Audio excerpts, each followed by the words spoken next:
Hi, my name is Vesna Karapetrova and we're here today at Canadian Macedonian Place. It's Wednesday, April the 2nd, 2014, and we're going to interview Mr. Tanas Jovanovski for the Canadian Macedonian Historical Society.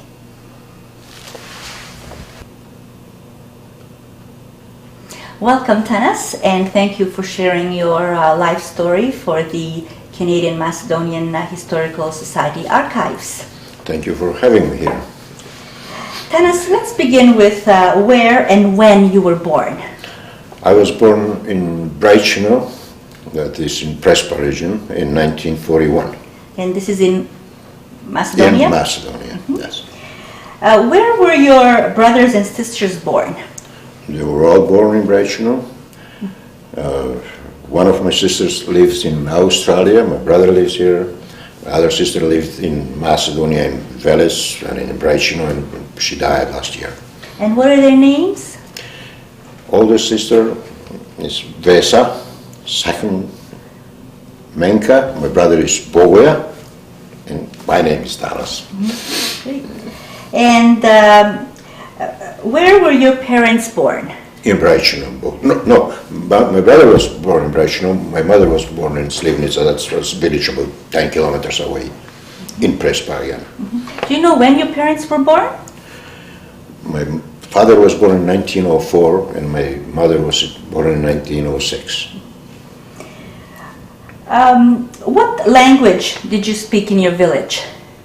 Macedonian, and it's a dialect that people from, let's say, 50 or 60 kilometers away, they will have difficulties understanding. My cousin, Meto Jovanovski, he published 2 books named Zborovnik po Braičinski.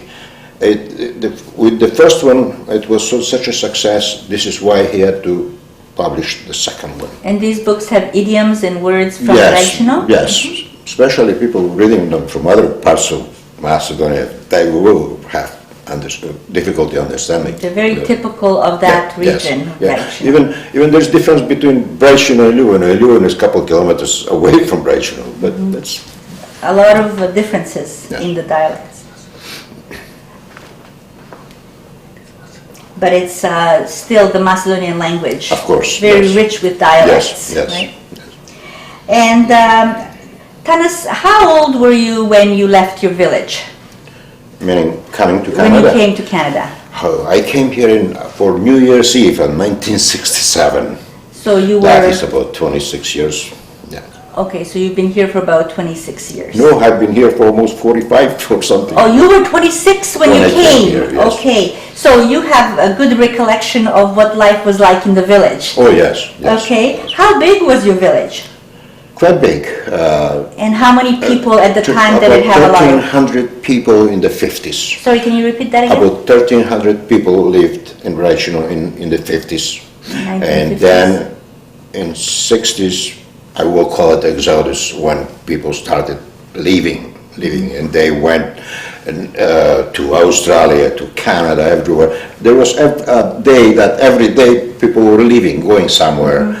That it is, I will say, not the cities, but the villages, they were leaving. Why? Because the life was difficult. There was not much investments in the agriculture, and the people did just that, agriculture. No, there was no money in it. That's the reason why all these people, that's why from Braichino we have 500 people right here in Toronto. 500 people in Toronto for Braichino. And what had changed that there was such an exodus of Macedonians from that Prespa region in the 60s? I will say just the poverty. I will not say it was that much political. Well, the communism, that Macedonia was under communism, was oppressive, but not the villages. They didn't really care much about the regime unless they could. So they were looking for better life, and this is why most of them are here. There was many people that also they were oppressed by the system we had at that time. Do you think the political system at the time made it difficult for the farmers? And for me, it made it, because if you said something against that government, they will be calling you to report to the police stations all the time. There was no need for it, but they were doing it. And it was annoying, like you got to report to them every week or two. Because until then, the villages thrived very well in the 50s. In the 50s, well, the village, my father was saying that we are independent from anywhere because they had bread, they had meat, they had almost everything. What they really needed was sugar and oil.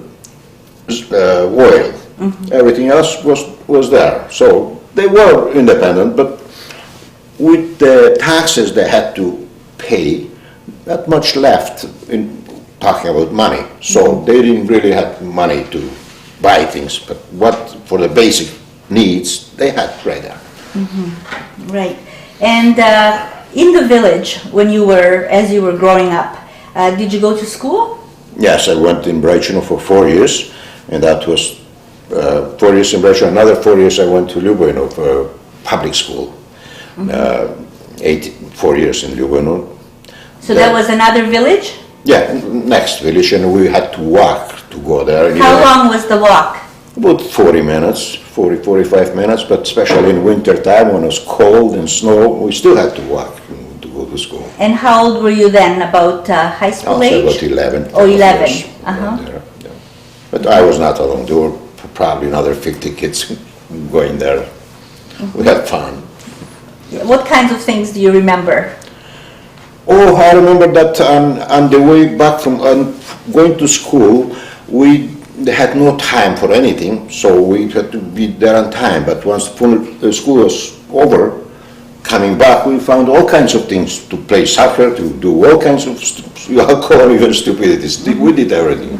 What language was your schooling, Tanas? The 4 grades, after 4 grades, first we were studying Russian. And what was the main language? Macedonian. So from grade 1 to 4 you studied Macedonian? Even to 8. Even grade to 8 was yes? Macedonian, but we also studied Russian in the beginning. Then there was a change like in a politics. second language? Yeah, second Once language. or twice a week, yeah? It was change in politics, so they changed it to French, and also we had to study Serbian. Yes. So you finished your grade 8? Yes. In Macedonia? In Macedonia. Did you continue on after that? Yes, I went to Karapetrova where I studied 4 years of forestry. It's a little unusual with publishing business. Were you interested in forestry? Not as much as I got some kind of support from a company that supported me. This is some kind of scholarship. So at least they were helping me to go there and stay in a dormitory. That was great help. Yes. Okay. And then as you finished your agricultural school, forestry, what did you continue? How did it progress? I also went to college in Bitola that I didn't really like, but with that I was trying not to go and serve in the Yugoslavian army at that time. And being there, I was not into studying, but thinking how I can go somewhere, well, like anybody else was doing, going to Canada or Australia or somewhere. And then I still had to go to the army. How long was it mandatory service? Everybody went? And how long did you go to the army? I was 18 months in the army. I was in Ljubljana. It was a nice city, but I didn't like the army, absolutely. What was it about the army that? I hated it right from the first day. Yes. Everything is bad in the army. Was there any reason why you went, you were sent all the way to Ljubljana? I had no choice in that. So that's where they sent me, and it was taking me so much time. I came home twice, and it is far. It's about 1,100 kilometers from Ljubljana to Bitola. And where is Ljubljana? That's in Slovenia, today's Slovenia. So from Macedonia you were sent in Slovenia. Was this typical? A lot of people Macedonians? Not for everyone. Many of them, they went to Serbia, which is the next country now to Macedonia. But I liked it. I liked the city, but I didn't like the army. Gotta be honest. Okay. And when you came back from the army, what did you decide to do? There was no jobs. And, the company that supported me with the scholarship, they told me that I'm free to do anything, but they cannot provide me with a job in their company. So it is a long story. Like with that education I had, and in that time it was quite good because very many people they didn't even have grade 4. As many others, and I was not alone. Many of the not children, but young people in that time that they finished schools couldn't get a job. I tried to cross the Macedonian Greek border, Yugoslavian Greek border at that time, without passport, without papers. So I didn't get caught, but somebody reported me, so they came home, they picked me up, and I ended up in jail. Oh, that was not very no, it was not positive, pleasant no. at all. Yeah, Tanas, did you tell us when you were in the army what army it was? It was Yugoslavian army, that was called, and I was in communications.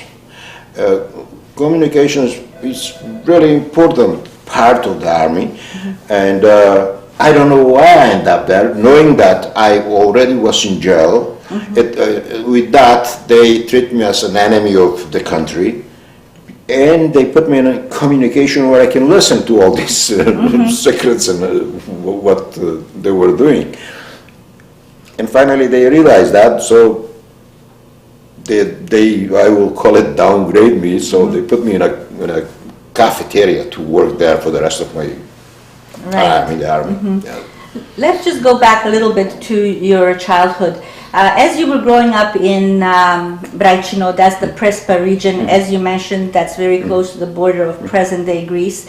Did you recollect anything about the Deca Begelci when they were coming? Yes, I do. Can you tell us about that? That was in the late 40s, right? 48, 49? I was old enough to remember groups of kids. They were coming to Braichino and going from a house to house. These kids were hungry. They've been traveling for a long time, walking.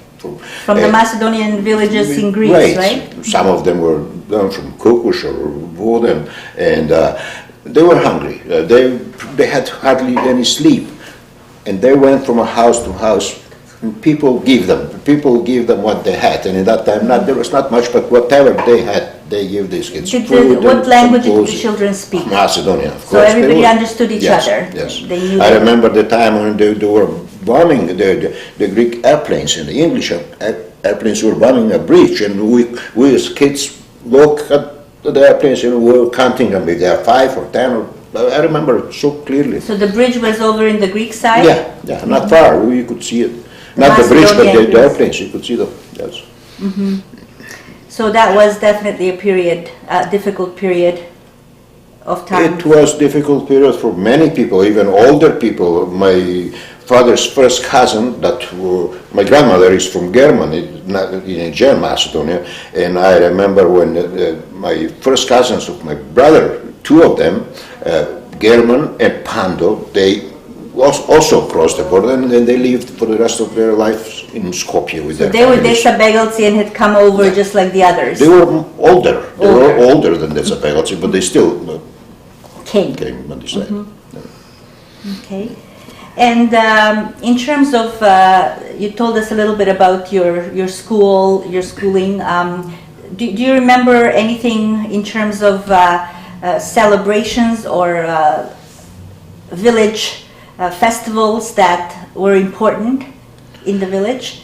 In that time, there was restrictions on religious holidays, but still they were done. Like we had, especially family names in Braichino.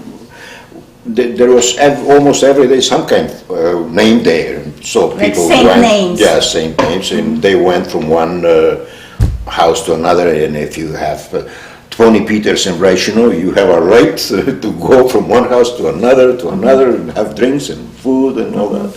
Yes. And people had festivities, Yes, dancing, you singing. didn't need no invitation. You see something going on, you just join them. Simple. Right. Yes.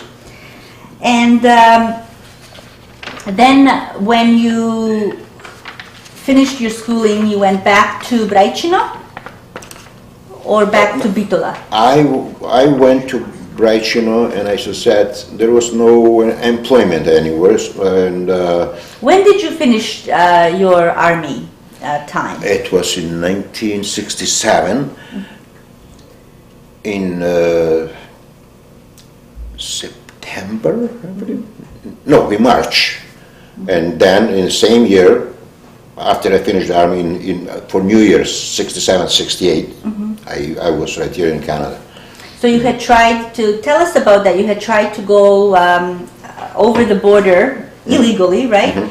You said several times? Once. Once. Once. And that was unsuccessful. I came back home because they were firing at me, and not only me and other people. And Which border was this that you tried to cross? Well, Yugoslavian Greek border, but that was part of Macedonia. That part of Macedonia was with Yugoslavia. Yeah. And after that, I, with a couple more other friends, we went to France, to Paris, and applied there for asylum. For refugee status. Refugee status, and we got that. And were you able to travel freely to France? yes, yes. In that time, it was, I will call it chaos. People were leaving from everywhere. Even there was cases where a bus full of people go to Germany, and they all ask there for refugee status. And even you don't have a driver to return the bus back. Even the Germans had to get their own bus driver to bring the bus back. Right. So when you tried to go over the border to Greece, why didn't you try legally to just go over there? That was at least a couple years earlier. Yes. Not couple, but I'll say more, because this was in somewhere in 1962. 1962. But people were not allowed to go from Macedonians were not allowed to go from in that Macedonia time, to Greece. No, in that time, many people crossed the border to Greece, and they were staying in a United Nations place, that Lavrion or something like that. Like refugee camps? Like refugee camps. That's where they were gathering, and from there then they were in places to Sweden or France or Canada and other places. As I said before, I was not successful crossing the border, so this is why I went to France, but that was about 5 or 6 years later, where you could go to the authorities and get a passport and go anywhere. Nobody will ask you where you're going. So when you tried earlier, you didn't have a passport? No. Even if you did, what reason? Yeah. Even if you did in that time, it was hard to get visas to go to other countries. First of all, it was hard to get passport in that time. With my past, I was marked person that once I tried to cross the border, as I said, I was an enemy of the people or enemy of the state. So it was hard to get passport. But then you were just young then. How old were you when you tried? Maybe 21, around there. Yes. And then the second time you tried to legally with legally, the passport. I went with passport to France. And what kind of passport did you have? Yugoslavian passport. Yugoslavian passport. And with that, they don't really give you much money. You were allowed to, they didn't give you, but you are allowed to carry with you about $80. With $80, you go to France, you can't survive for a day.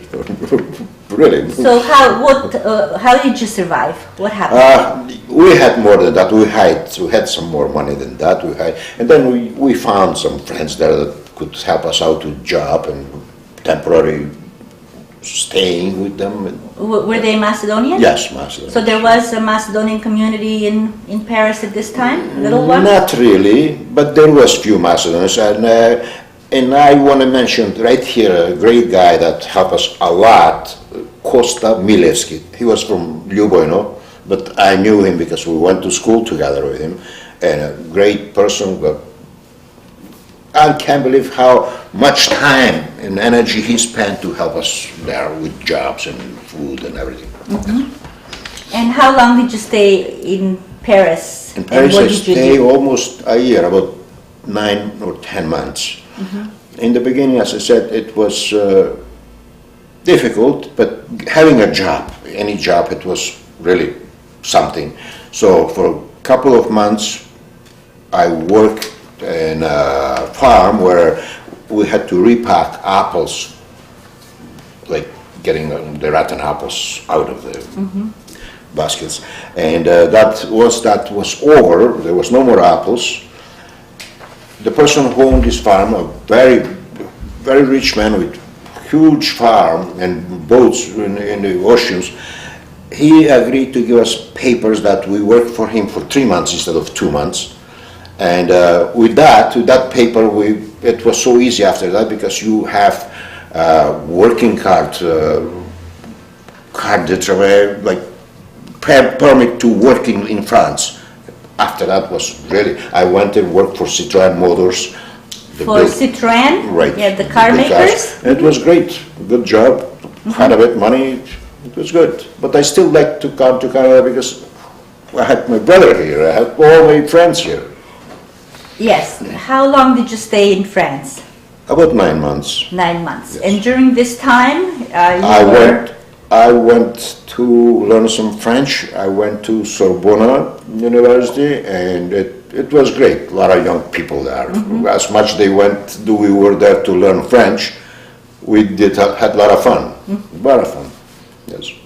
And there were people from all over From Europe, everywhere. Even I world. met a Japanese person who spoke all the languages, European languages. I couldn't believe it. Every language of Europe, yeah. And he was not there to learn French. I'm sure he learned French before any other language, but he was there for fun. Yes. And then you had your brother. Was he sponsoring you in the meantime? So Yes, you he could was get those sponsoring documents? me, and there was a church there doing same business, sponsoring people to ship them to go any other places. I went there and they asked me, who do I like better, the king of Yugoslavia or the president of Yugoslavia at that time, Tito?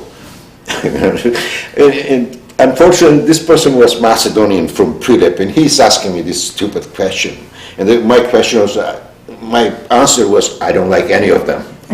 He didn't like my answer. But then I didn't really care, because if I couldn't go to Canada through this church, I always had my brother. And my brother was much faster than them, so in no time I came here, as I said, 9 months. So was it with the church that No, you came, or your my brother? brother. Eventually your brother Yes. sponsored you. Yes. And when did your brother come to Canada? Oh, he came about 5 or 6 years earlier. Yes, I believe 1963, around there. And why did he come to Canada? And Also, look, the life in villages was hard. I believe even today in Macedonia and everywhere else it's hard, because you depend on many things, on the weather, on everything, and nobody pays attention to the villages, even today. Even in Canada, everything that is built is here in Toronto. What is built in the little villages here and there? Nothing. They are saying like 100 years ago. This is why, and the people know there is better life, and this is why we're living. so he came to Canada a few years earlier. Yes. And what was your trip like from Paris to Canada? Oh, great! But we're going a good country, great country. Yes, it was really good. The problem is, it was winter, as I said. And coming to Canada, we had to land first in Montreal. You came with a plane? Or Yeah, with a plane. Yes. We came in Montreal, and at the airport, we had to get out and show the luggage. That's how it was practiced then. If everything is okay there, it is there. And the first step on the ground, it was snow. I fell, and I said, "This is not a good start." And what kind of passport did you have when you came? Yugoslavian passport. You came with your Yugoslavian passport. When you came to Montreal, you stayed there for a little bit? No, a couple hours. And then from there we flew to Toronto. We tried to use with my friend we came here, we tried to use our French that we learned in France, but it was a bit different. In Montreal it was a little different. Yes. And you eventually came to Toronto? Yes. And who met you at the... My brother was waiting at the airport, and he had difficulties because we told him, we sent a telegram in that time. That's what you could do, not like today with the internet and everything. We told him that we are coming today, without telling him what airplane, the flight number, or the time, nothing. So we landed there, and nobody's waiting for us. And I told my friend, "Look, you stay here, and I'll go around and look." So I walked around the way it was the airport at that time, and I found my brother sitting there. What else he can do? He doesn't know the time or gate or anything. So I woke him up there. That was it. After that, it was so easy. Okay. And what work did you do to make a living in Canada at the beginning? The first job was actually not a job. Like I had almost nothing to do, but because my brother was there and the boss was friends with my brother, they hired me there. But the boss was a Greek guy. He told me, "Take it easy, don't rush, because we've got no work." But they were not paying either. Like I started to $1.25 an hour, and everyone else was making $1.80, $1.90, even some people $2. So that's a big difference when you're talking little dollars, not $50 and $55. And after a few months I left. I got another job that was $2 paying me right from the beginning. And where did you live in Canada when you first came? All my life I live in Scarborough. And not only in Scarborough, but almost eastern part of Scarborough. Yes. Was your brother there as well? My brother in the beginning, yes, was there, and he had a house, and I lived with them for a while. And my brother, after that, he changed places, another place in Scarborough, then he went to Vaughan, now he's in Stouffville. And now you are still in the east part in Scarborough? I'm there, probably I will finish there. Yes. And Tanas, what about your parents in the meantime? Where did they live? Well, as I said before, my mother was born in Srebrenica. After that, she lived in Braichino all her life. Also, my father. My father died when I was 19 years of age, and I always regretted it because, as a boy, you want to have a father, right? And then, so when you were in Canada, your mother was in Braichino? My mother, when I was in France, my mother came to Canada, and she stayed with my brother and me for a while. I don't remember how many years, but a few years. And she never liked it. She didn't like it. So she went back. And there was my sister that there was no problem with anybody taking care of her, but I brought her back again when we had first child here, Linda. And she says, "Look, I just came to see the child, the baby, but I will go back." I says, "Look, I'm not asking you to do any work. You just stay here. You don't have to go nowhere." She left. She didn't want to stay here. And that was it. And She lived with my sister. She took good care of her, and she died in 1997. And your sister, so your siblings are now one in Braichino? No, she died last year. She Okay. died in Braichino. My other sister is in Melbourne, Australia, and my brother is here. And how did she end up being in Australia from Oh, Braichino? she and her husband were married in Braichino, and they left. A cousin of my sister sponsored them in Australia, and this is how they went there. So they went to Australia, where there's another Yeah. Macedonian immigration group. A large group. I believe in Australia it's almost 100,000 Macedonians living. Yes. And Tanas, when you started to work, eventually you found a more stable job? Yes, I'm one of few that will stay that long in a job. I was in the last job I had 26 years. 26 Yes. years, and where was that? It was a company called in the beginning Lily Cups. After that was called Tulip, something like that. But then now it's called Darts. Really good company. Like people were treated like people, not like slaves or not like no rights. You could say if you feel something it's not right. This is why I stay there, especially in the beginning, first 10 years or so. People live there like families. Then change hands. Other companies bought this company, and always when you have new owners, things change, but not too extreme. Still was really good company to work for. So you were busy with working for this company, and were you involved in any churches or any Macedonian activities?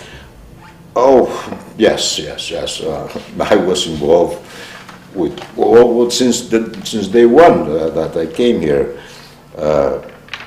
In the early 70s, I will mention just Kostas Tanvik and Todor Tanasov, and you know the people that time, I believe, that we formed this, I will call it I will say it in Macedon, Osloboditelен Komitet na Macedonia, or short, OKM, and later that changed to movement to liberate Macedonia. And those are, when it comes to Macedonia and politics and movements, there were bad times, like we are saying KGB was really tough. What they had called UDBA in Yugoslavian, they were here in Toronto, they were here everywhere. No matter what you said, they knew. So they were like the secret police Yes, of Yugoslavia? yes. We had most of the meetings we hold in Queensdale restaurant owned by Telia Tanasov, and later on I found out that we had a spy even in that organization, so that everything that we said, we did, they knew. They meaning? The police, the Yugoslavian secret police. And why were they interested in knowing what the Macedonians were doing in the diaspora? Oh, they were very interested, and like this was, we were working against Yugoslavia. We wanted to have Macedonia as a whole, not Yugoslavia. It's nothing new. Like first president of Macedonia, Metodi Andonovchenko, he ended up in jail because of that, and we wanted the same what he wanted. Like we wanted an independent whole of Macedonia, all the parts together. All the parts together. And this is what Yugoslavia didn't want. Yes. And you mentioned the name of that particular group was the Liberation of Macedonia? Yes, and we were not alone. The same kind of organization existed in Europe, in those countries, France, Germany, Sweden, Macedonians from that part, well-known Macedonian who died after Macedonia became independent. Dragan Bogdanovski is the greatest person I've known, well-educated, but a person who lived for Macedonia. And he was one of He was one of the leaders, and because of him, we formed this committee here in Toronto, and we worked really extremely well with them. So Dragan Bogdanovski was exiled from Macedonia because he Not only that, the secret police kidnapped him from France, brought him to Macedonia. He ended up there, been in jail for 11 years. Because of his Macedonian patriotic views. Yes, and another person, Shambevsky in Sweden, was killed by the secret police. Yes. And what is interesting, like you said, Dragan Bogdanovski ended up seeing Macedonia become an independent country in 1991. Do you know what he did then and his involvement?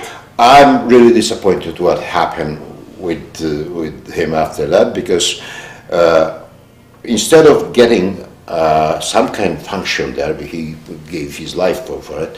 What they did in the first Congress Vomero had, they give him a title, honorary president. What is this? Nothing. It means just move on the side. We are now in power.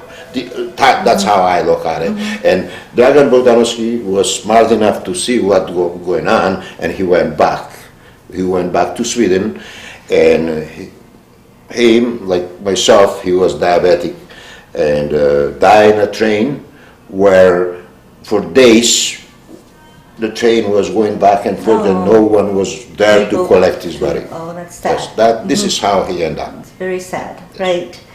Now, when you mentioned you were involved in Macedonian organizations such as the group that you mentioned, and any other involvement in the community? I want to say this. In 1972, we organized the first protest against the Yugoslavian consul right here. It was on Spadina Avenue. There were about 50 of us. And what were you there was protesting? three Macedonians jailed in Macedonia because they formed a group, Vomero, internal liberation organization, and they end up in jail, the three of them, and we protested why they are in jail. That was the first time Macedonians ever protested for things like that. Do you know where those people were jailed? In what town? They were in Skopje. They were all working in Skopje, but one of them was from Prespa. I don't really know exactly. You don't know their names? I know one Pandey from Prespa. I know him by name. I don't know the other ones. Yes. And they were put in Edrizovo, the jail, for political... organizing group that will fight against the country. This is what the charge was. Yes.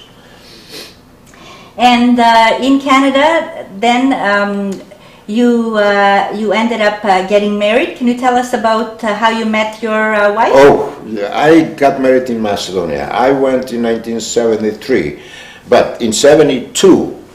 My cousin, Meto Jovanovski, who's a writer and has published over 25 books, he was here and says, with your activities, don't come to Macedonia unless you let me know first. I did not tell him, and I went to Macedonia. I went in Skopje. I got a taxi, and I was looking to locate my first cousin, Menka Jovanovska, married. In that time, she was not married yet. And the taxi driver couldn't find the address. Even he went to the police station and still couldn't find the address, and she lived in an apartment building. Anyway, so I called Meto at 5 o'clock in the morning, and he says, so where are you calling from? I says, right here from Skopje. He says, what? He didn't believe that I can go without calling him. So anyway, I did call him, and he came and picked me up. So he said, stay there, I'll pick you up. So he took me to his house. He says, look, it could be a big problem with you here. He says, look, I gotta go to somewhere in Montenegro, but I'll be back tonight. I says, okay. And he came back tonight, arranged that I meet one of the top guys from the police. I says, why you're doing this? He says, if you go in Ljubojno, and in Ljubojno there was police stations, first they will beat you up really well, then they will ask you questions. Here, first they will ask you questions, and if they're happy with it, you'll be all right. So, next day, he took me to the house of this person that who was in higher ups in the police, and he was really polite and probably happy to have one of us in his home. His wife was really polite. She was tireless to bring coffee and salads and all that. And we talked, and somehow he expected to see some person really that you can't talk to him. And I told him, I said, look, what's wrong with fighting for your own country? He says, these people that are in jail, they are against Macedonia, they are pro-Bulgarians. I said, wait a minute, this started from your official newspaper, and that was the only newspaper they had in that time in Macedonia, Nova Macedonia and Večer. This was published in Nova Macedonia saying that 3 people, and named them all these 3 people, they are in jail because they formed VMRO, and they are not allowed to do that by law. Now you're telling me they are pro-Bulgarian. Why? We are fighting in Toronto against the Bulgarians, and you are telling me I will defend people that are pro-Bulgarians this year? Why is your paper that you control, that paper, say that they are VMRO, not pro-Bulgarian? He had nowhere to go. He had no answer on that. Yes. Mm-hmm. And he even, I think he was happy with what I said. He said, maybe we can continue. I spent hours there, and I saw all the newspapers that were published in the diaspora, Macedonian newspapers. He had every paper there, copies of everything that is happening. He had them there. And he said, can we meet again whenever time you have? I said, okay, I don't mind, why not? If I can answer your questions, I've got nothing to hide. He says, okay. And then I met my wife. You went to? Okay, my wife, my sister lived in Veles for many, many years. And my best friend lived in Veles, he was from Veles.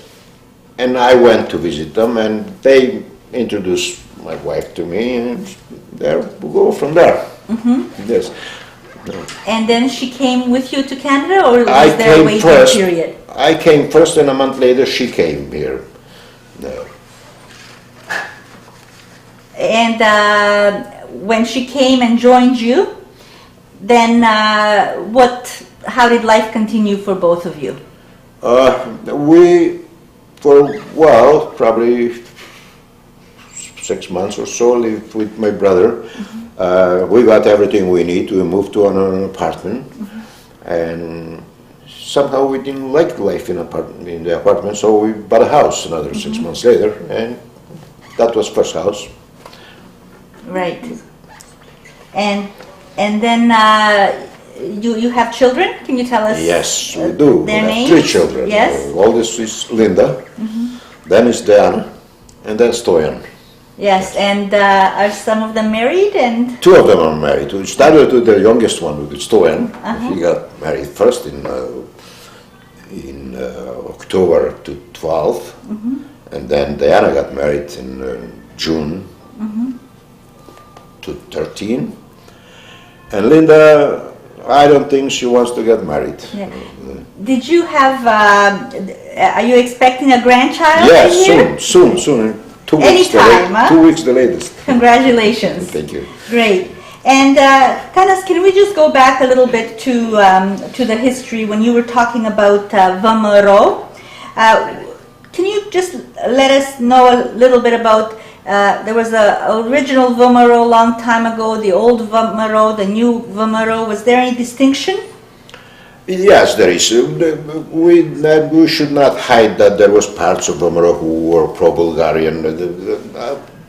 To me, I don't think these people knew what they want. If you are pro-Bulgarian, go join the Bulgarian army and fight against Macedonians. Right, so VMRO means actually the internal Macedonian Revolutionary Organization. Right. And originally it was formed long time ago, yes, right? Yes, in 1893. Yes. And it was formed in Solun. Solun, Macedonia yes. At that time. Yes. And the legacy is of VMRO that it throughout the times there were different factions. Yes, there was fractions. There was in any organizations you have that. So the VMRO had, but most of these people they knew exactly what they were fighting for. Starting with Goce Delchev and everyone else, and Dame Gruev. These are the people with clear vision what they want. Right. And were there any other organizations that you were involved in when you were here in Canada? We were so busy, you won't believe what sometimes we did, stupidities like going on Danforth and putting big plaques with propaganda that this is Macedonia, this is, we want this, we want that. And this was done at 3 o'clock, 4 o'clock in the morning, so we will not have interference with anybody owning the papers. As I said, we organized this protest. That was first one. We joined every other protest after that Macedonians were protesting against Greece or Bulgaria. Macedonian rights back home. I will not say Yugoslavia, because in that time Yugoslavia was Yugoslavian police was infiltrated in all these organizations. When you said something against Yugoslavia, they all jump, hey, don't do that. You know. So you had it was hard to fight. Very difficult. To fight against them, because we blame people from Greece when they say, I have people there, or afraid. Probably these people were afraid of that. If I go against Yugoslavia, then I can go to Macedonia, because that part is with Yugoslavia. So very few had the guts to say what they mean. And you certainly said was able to express what you wanted to say, and you created a newspaper. Can you tell us about the Macedonian newspaper? I always was interested in leaving something behind. Like, Macedonians are not known for that. Like, let's start from here, from churches. What you are involved with the church. What do we have in the church documents from 30 years ago? I was secretary one time in the church. It is so mixed up everything that you cannot find anything there. Same thing with Macedonia. In Braichino, I went 10 years ago, went to see, not for myself, to see my marks there, to see how my father was named in the books. There is no such a thing there. When I went there, there was only the last teacher, a few books from him, and nothing else. Probably he threw them out. And there was dust, probably an inch of dust on these books. Right. And when did you start your newspaper? Oh, that was in 1984. The first issue? First issue came in November 1984. I will tell you this. As I said, I was always interested in leaving something behind, and newspaper is the best thing to do that, what is happening in the community and all that. And I met at my work a person from Pakistan who was already publishing a newspaper. And it is one thing to write for a newspaper, and it's another thing to publish a newspaper, because when it comes to writing, it doesn't cost you anything. You write, they throw it in a basket, or they publish it. But when it's publishing, you got to pay for it. You got to know what you're doing. So this person helped me a bit. We became friends, and he helped me quite a bit with choosing printers and doing some extra work for all kinds of other things. This is how I started. That was a long time ago. Did you have any previous experience on how to publish a newspaper? No. But as I said, this person helped me quite a bit. Right. Yes. And so from 1984? Yes. The first newspaper was published? Yes, and I have two issues from every paper since that. And that is, if it's 30 years, it will be 360 issues. In this case, it's 348 issues. And I'm willing to donate a copy of every issue to Historical Society. Canadian Macedonian Historical Society, and wonderful. I believe it's the right place to do that. I don't think anyone else, especially churches, will save that, will keep it anywhere. Yes. Yes, that definitely preserves a lot of history from the diaspora from 1984 up to very recently. Yes. Well, I believe I was the first one who published the Bucharest Treaty. Even today, just a few years ago, people say, "Oh, now we can read." I published that 20 years ago. Can you tell us about the Bucharest Treaty and its importance? It is, well, these people were masters. You won't believe that they were not mentioning anywhere the name Macedonia. They were just dividing territory that they liberated. And they meaning the European powers? Well, they were supported by them, but you had Greece, you had Bulgaria, you had Serbia, and Montenegro. I don't know why they were there, but they were also with them. And of course, they had all the support, because Macedonia, if that was a whole country, Greece was nowhere, because this is the most strategic place. In this case, Greece is the one who's controlling that. Mm-hmm. So that was in 1913? Yes. That yes. Macedonia was divided territorially? And also I published a secret police report from Athens that was obvious to see what the Greeks are doing against the Macedonians in that part of the country, like how they are terrorized, how they are prevented to do things that they want to do. And this report, from what time was this report? You can't believe that was, I will say, somewhere in the early 80s. And our person, Macedonian guy, who was working for the Greek police, he somehow succeeded in making a copy of it and give it to the Macedonians there in Greece. And even in that time, like Christos Sideropoulos was involved with the human rights in Greece. Also, Tsarknes was publishing newspaper there in that time. The priest, Tsarknes, yes. Nikodin Tsarknes, he was publishing. Yes. So in this report they're mentioned? I couldn't believe when John Markov told me, he says, "Look, there is a person in Greece who is publishing a newspaper." I says, "You gotta be kidding," because that was dictatorship. Like Macedonia could not say anything about being Macedonian or say a word in Macedonian.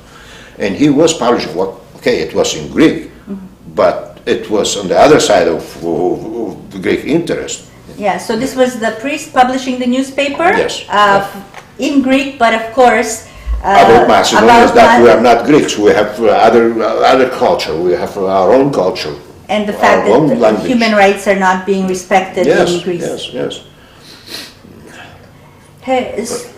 Yes, did you want to add something? I said Sideropoulos. In 1981 or 2, around there, the Solon Manifest was published, if you remember, and that was Christos Sideropoulos involved with that, and a few other people. This was, I believe, beginning of the publicly fighting for their rights. The Macedonian people in Greece publicly fighting for their national rights. Yes. Right. And your involvement in the churches you mentioned, you're involved in what church? I was in St. Clement for a few years as a secretary, and it's a time-consuming position.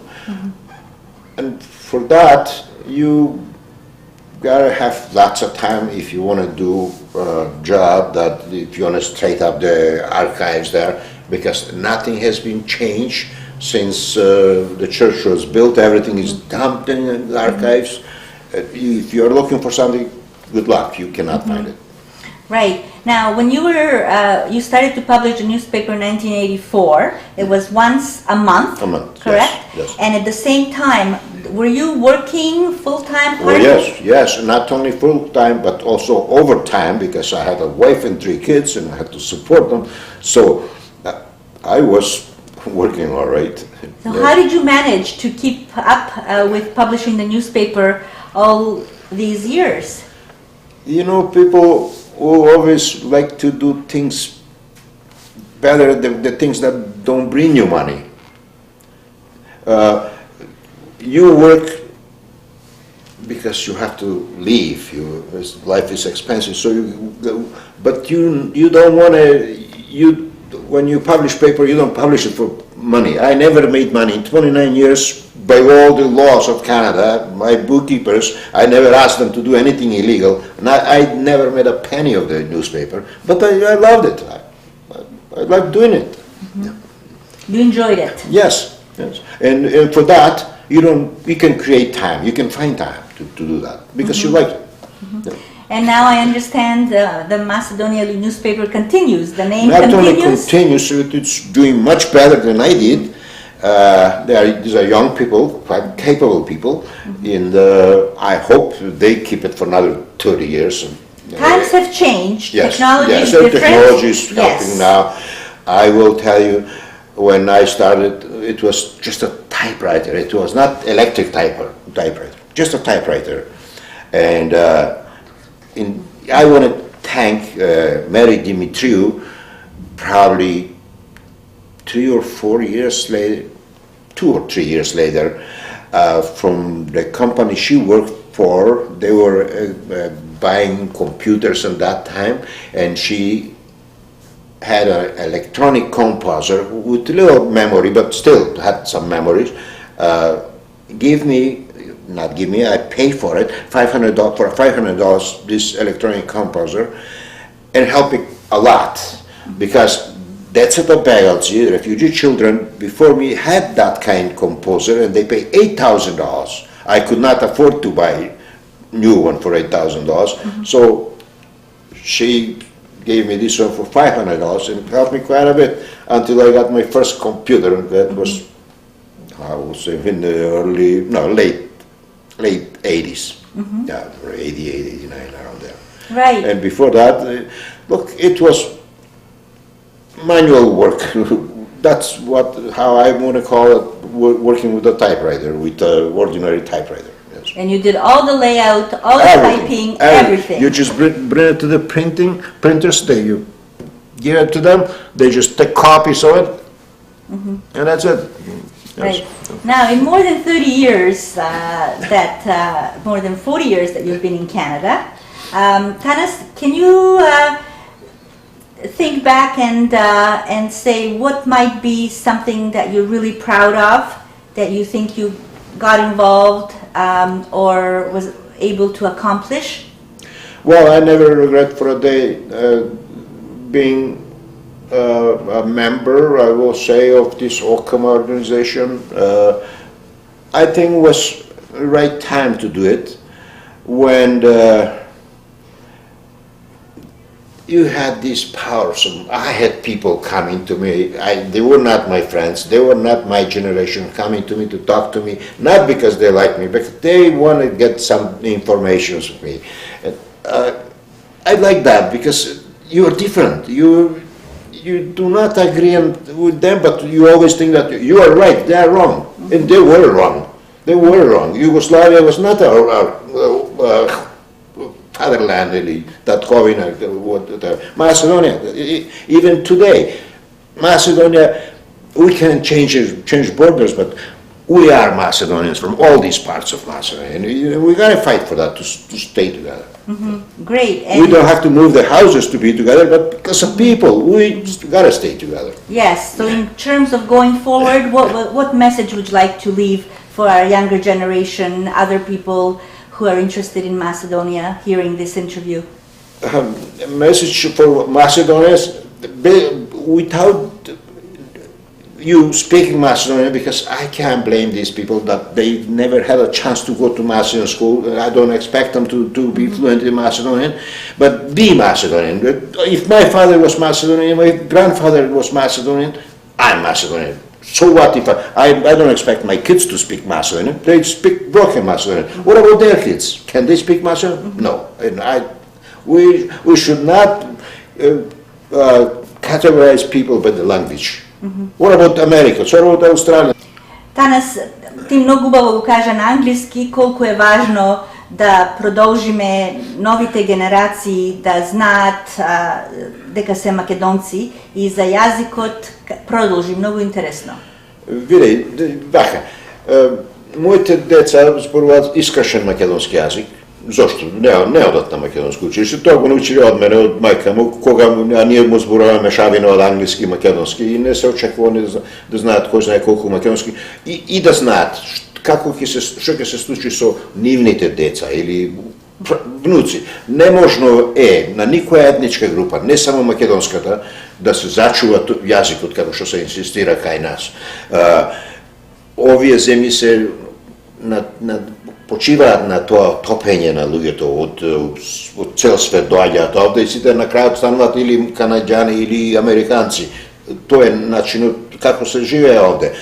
Меѓутоа, децата без разлика на јазикот треба да си ги знаат корените од кај му се и подеднакво да си ја сакаат таа земја затоа што оттаму потекнуваат или татко му или дедом или кој било. Тоа треба да чуваме. Ние имаме Great Macedonia овде што не збора македонски, ама направиле многу за Македонија. И можеме да речеме дека тие луѓе се помали македонци од мене или од некои други? Никак. Да. Да, и имаме, ти благодариме многу, имаш донесено неколку благодарници, awards. Ова е благодарница од Комитет за информација или нешто што го менуваат името на тоа и јас сум им јако благодарен на нив од проста причина што тие одделија време да ми одделат признание за она што јас сум го работел. Тоа од Македонија. Од Македонија. From Macedonia. И нешто може ќе се насмеете, некаде во 90-тите години Сдруженијето на новинарите од Македонија исто така ми додели признание со двајца други, еден од Шведска и другиот не се сеќавам. Важно 3 од нас добивме признание кое ни до денес не сум го добил. Тоа Менка Китанова објави статија за моето признание, пошто ние сме роднински врзани. Меѓутоа тоа признание кај мене не стигна. Во еден муабет со Мартин Треневски, кој исто така бе член на Сдруженијето на новинари, му го кажав тој случај, тој не веруваше да може такво нешто да се случи. Ето ме кај мене се случи. Ми давате признание, не ми испратите ни едно парче хартија да ти речеме, еве ова ти е признание. And then you have a certificate here in English. Can you tell us a little bit about that? Ова признание како сакаш наречиво е од пишувано Ethnic Journalists Association,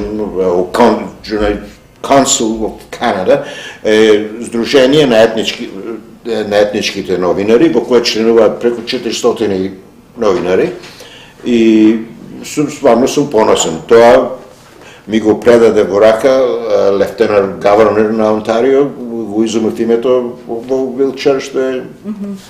Alexander? No. Сега, се уште е тој. Како се вика лефтенант гавърнер на Онтарио во Вилчер, што е... Тој ми го предаде тоа признание. That's Mr. Only? Од името на... The Lieutenant Governor of Ontario gave you that award. That's wonderful, and that's for your effort in publishing the Macedonian newspaper for more than 29 years. Great. And you also have another honorary award there. Can you tell us about that? Исто, тоа е од истото здружение. It's the same cultural for the press, the ethnic press and media, Council of Canada? Да, тоа е една асоциација во која членуваат етнички новинари од сите, би рекол, од сите земји на светот. Ама најголемиот број се од овде, од Торонто. Аз бев скоро редовен член тамо, присуствував на сите состаноци, ги одржуваат во Куинс парк, тамо се одржуваат состаноците. И меѓутоа сега како повеќе не се бавам со вестникот, така не морам ни да присуствувам на состаноците. Инаку тамо имавме средби со сите политичари, со Стивен Харпер, повеќе пати, со Стефан Дион, со Мартин, со поготово и локалните. Regularly with politicians because of the David ethnic Miller, сите council. овие градоначалници. Right. Wonderful. And I know that you told us a little bit about learning French when you first went to France. How did you learn English when you came to Toronto? I couldn't say a word in English. You didn't know a word. I couldn't say a word in You English. knew a few French words, but not English. Yes. And how did you learn English? I'll tell you first. The first day I went out, it was New Year's. We were all in the family. The next day, everybody went to work, and I'm alone. What I'm going to do now? So I went to have a coffee somewhere and look for a restaurant. I found one, and I went in. And now I want a coffee, but I don't know in English. So I said, "Un café." Човек от разбра, бути кафето е кафе, кај да одиш, тоа е. Англиски започетох, одев, имаше во тоа време employment, плаќаше некоја известна сума на пари да одиш да учиш англиски, отидов тамо и имаше доста луѓе со кои после останавме во врска, наши, ама не одеше така брзо тоа учењето. Имаше луѓе кои нема никакво образование и најму требаше азбука да ја научи цела недела. И аз бев разочаран, зашто требаше да се тие разредени во категории, кои побрзо ќе може да учи побавно, после месец дена напушти, после учев дома со речници, слушни збор, некој провери го на речникот. Right, so basically you learned on your own, very little time in the formal school. Се трудев да читам вестници многу, јас такво ми беше работа во тоа време, менеджер бев на дуќани, продавници, бакерс, и кога ќе немав работа, читав вестници. И времето помине, ама ќе научиш некој збор, најде збор што не го разбираш у речникот, отвори, и тоа беше начинот на кој се Right, so that's ironic that you learned how to read English from a newspaper, and you're well known as one of the Macedonians who was publishing a newspaper for Macedonians for many years. That's great. Tanas, is there anything that you'd like to add that maybe we didn't cover about? Look, a few years ago, Canada recognized Macedonia. I was the first one, 2 months before Canada recognized Macedonia, I published in my newspaper that Canada will recognize Macedonia, on the basis that I directly asked Stephen Harper. I had a chance to meet him as any other journalist who had 2 minutes to. The first thing I asked them, when? And he told me, we are going to recognize Macedonia. He told you this privately? Privately. And I couldn't believe that I'm hearing him saying that. I was so surprised, it's unbelievable. And were you excited? Yes. And I thought these people in the consulate at that time, they will show some kind interest in that. Absolutely nothing. They didn't even ask me, where did you get the information? And I published that, and they had the paper there. I couldn't believe we could have that kind of representatives here. People should have, especially people who get paid, to pay more attention where they are and whom they are serving. I was really disappointed. I didn't want a medal for that. So I didn't do anything. I just asked the question, and I got an answer on that. And in the future, do you see that improving? Well, now I'm more happy with these people who we have now. Really happy, especially Martin Traneski, now Dragon. I'm really happy with these people.